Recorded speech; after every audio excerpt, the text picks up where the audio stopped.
Assalamualaikum warahmatullahi wabarakatuh. Bismillah, alhamdulillah, wassalatu wassalamu ala rasulillah. La hawla wa la quwwata illa billah, amma ba'du. Faqulu ila hadratin nabil mustafa sayyidina wa maulana Muhammadin sallallahu alaihi wasallam.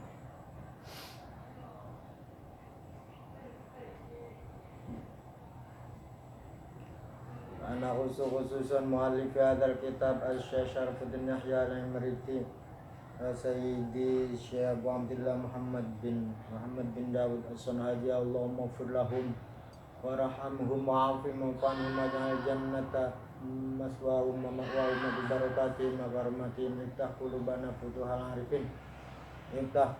futuhal arifin lana wa lahumul fatihah. Bismillahirrahmanirrahim. Alhamdulillahi rabbil alamin.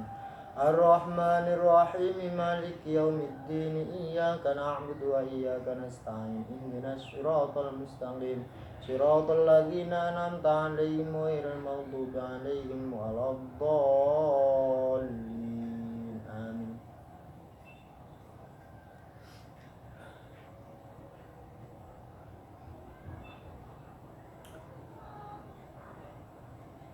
Bismillahirrahmanirrahim. Subhanallah walhamdulillah wa la ilaha illallah wallahu akbar adada kulli harfin kutiba wa yuktabu abadal abidin wa tarad dairin. Qala al-musannifu rahimahullahu ta'ala wa nafa'ana bihi wa bi'ulumihi fid dharain amin. Babu dhanna wa akhwatiha. Selanjutnya kita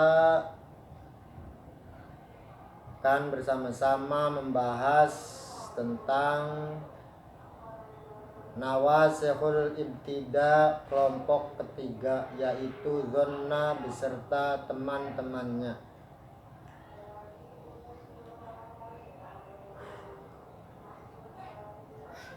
Jadi apabila ada susunan mubtada khobar kemasukan salah satu temannya dzanna, maka susunan mubtada tersebut menjadi rusak.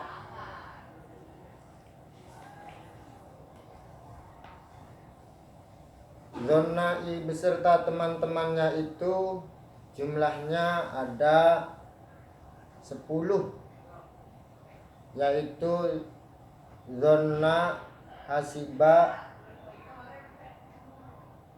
khalla, za'ama, ro'a, alima, wajada, ittakhadha, ja'ala, sami'a.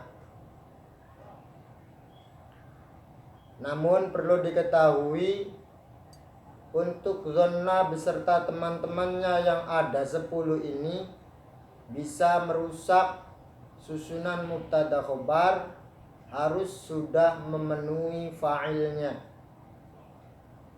Artinya kita ucapkan misal dzanantu, hasibtu, khiltu, za'amtu, ra'aitu, alimtu, wajadtu, ittakhadtu, ja'altu, dan sami'tu.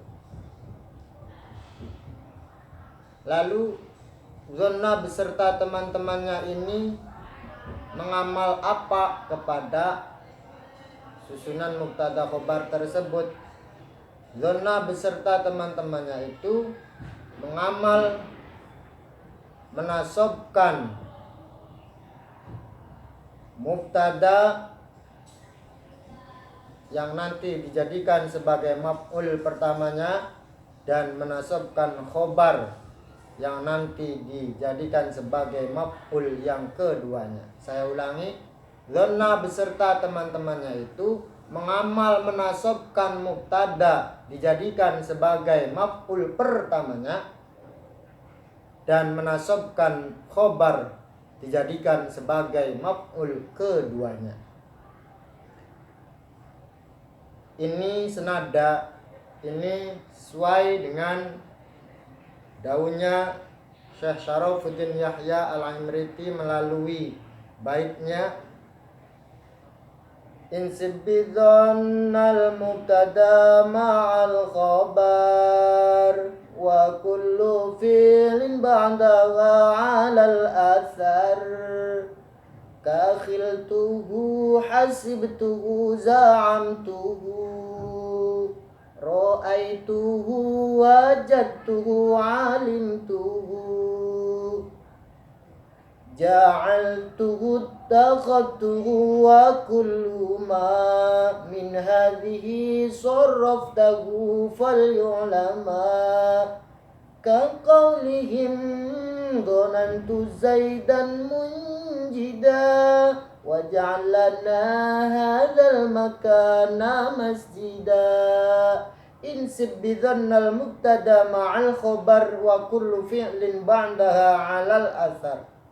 Nasabkanlah dengan menggunakan dhanna beserta teman-temannya terhadap mubtada dan khobar, yang nantinya untuk mubtada dijadikan sebagai maf'ul pertamanya, dan untuk khobarnya nanti dijadikan sebagai maf'ul keduanya.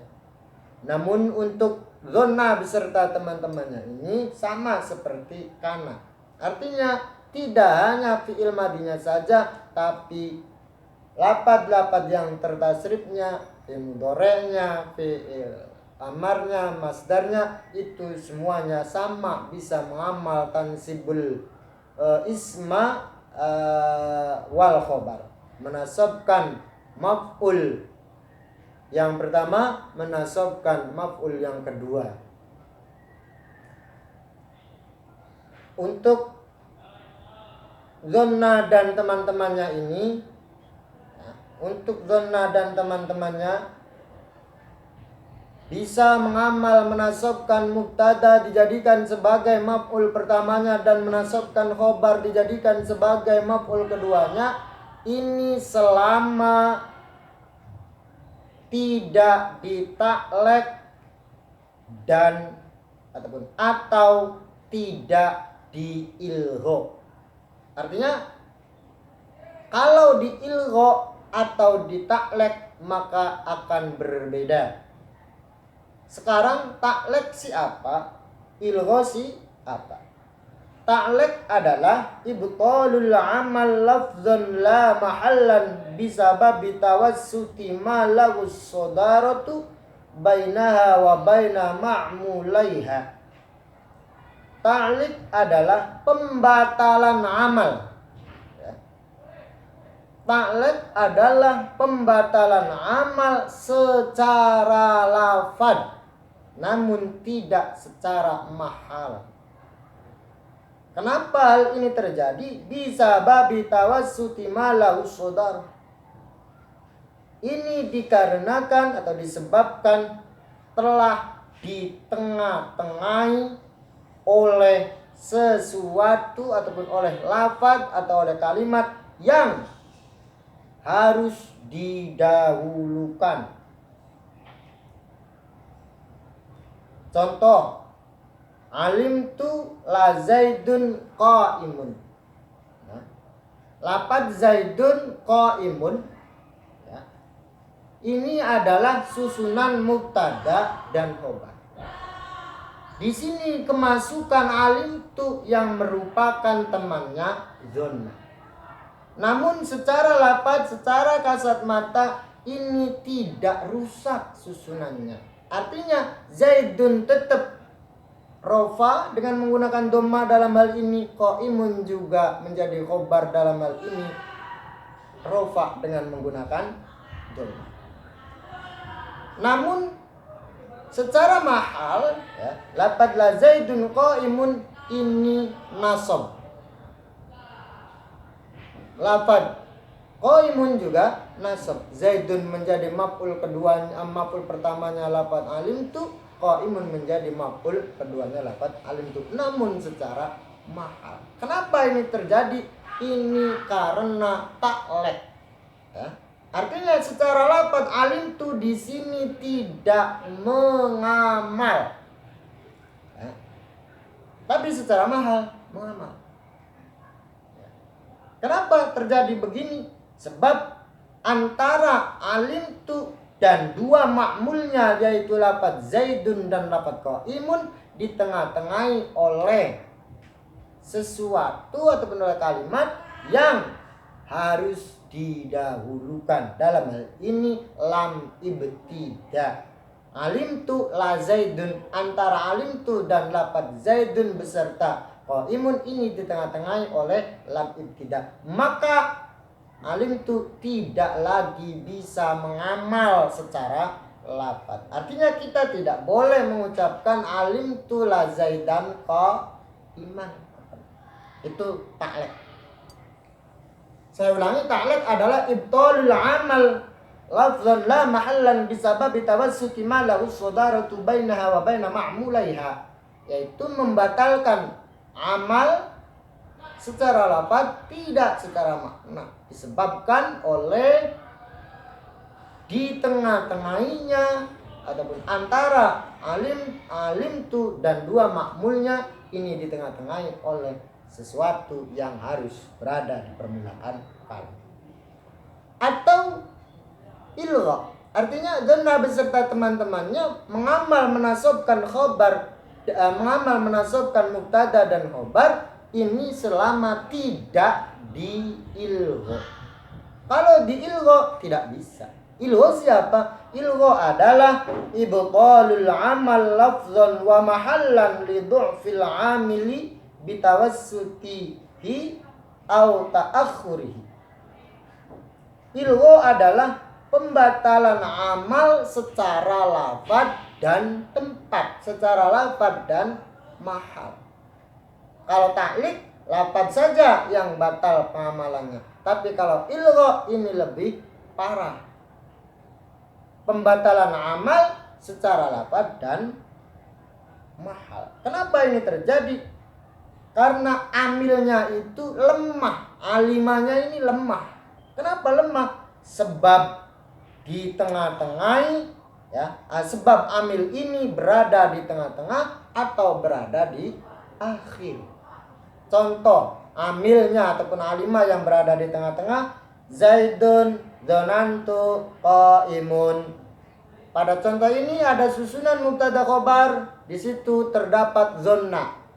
Namun susunan mubtada khobarnya baik secara lafaz maupun secara mahal tidak berubah, tidak rusak, masih tetap Zaidun selaku mubtada ini tetap dirofakan menggunakan dhammah alamatnya.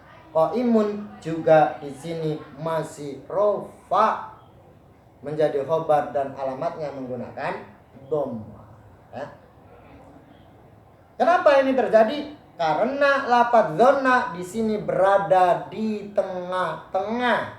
Zaidun, dzanna, dzanantu, qaimun. Ini nggak bisa. Zaid itu apa? Dzanna model demikian berada di tengah-tengah dua makmulnya ini dianggap lemah.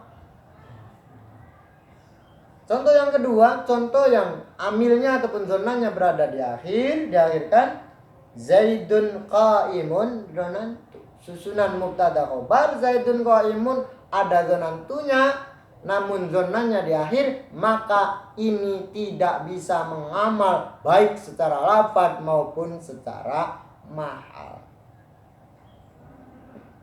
Berarti kesimpulannya untuk pertemuan kali ini adalah nawasikhul ibtida bagian yang ketiga adalah dzanna beserta teman-temannya yang seluruhnya ada 10. Terus dzanna beserta teman-temannya ini tidak akan bisa mengamal tansibul isma wa tarfaul tansibul mubtada wal khobar kalau ditaklik atau diilgha. Artinya kalau kepengen mengamal menasabkan mubtada dan khobar, dzanna beserta teman-temannya tidak ditaklek atau tidak diilgha. Mungkin untuk pertemuan kali ini dicukupkan. Apabila ada kekurangan kami mohon maaf, dan kalau ada yang ingin tahu lebih lanjut ataupun ingin bertanya silakan. Mari kita tutup pertemuan kali ini.